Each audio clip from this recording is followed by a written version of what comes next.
Hi friends, welcome back Kamal Kumari vlogs. ఈరోజు నేను prepare చేసేది డాబా స్టైల్ పన్నీర్ కర్రీ. చాలా బాగుంటుంది, మీరు ట్రై చేసండి.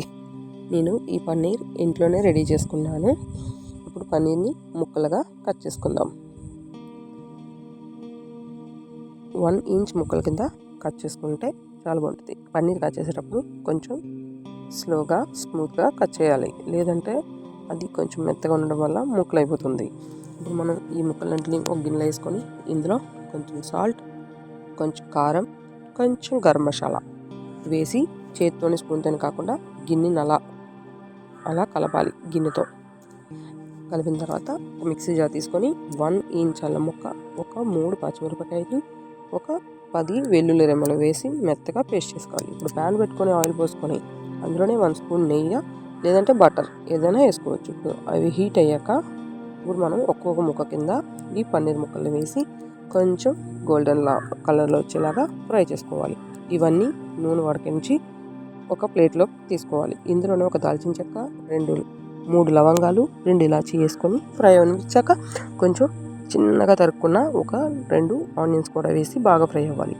ఇందులోనే చాలా చిన్న ముక్కలుగా కట్ చేసుకున్న 4 టమాటా ముక్కలు కూడా వేసుకోవాలి.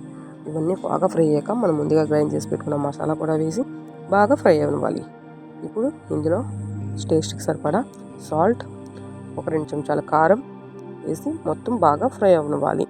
ఇప్పుడు ఇందులోనే ఒక 2 స్పూన్ల పెరుగు వేసి బాగా ఫాస్ట్గా మిక్స్ చేయాలి, ముక్కలు లేకుండా అందులో కరిగిపోయేలాగా. ఇప్పుడు ఇందులో కొంచెం వాటర్ పోసుకొని మూత పెట్టేసుకోవాలి.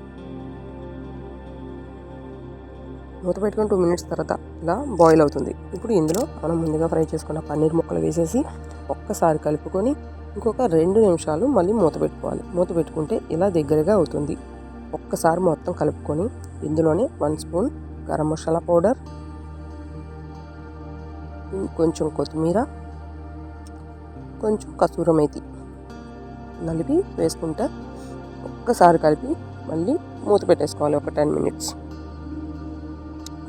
మూత పెట్టుకుంటే ఇలా రెడీ అవుతుందండి. అంతేనండి, ఎంతో టేస్టీ అయిన పన్నీర్ కర్రీ డాబా స్టైల్ చాలా బాగుంటుంది. మీరు ట్రై చేసండి. అన్నంలోకి, రోటీలోకి,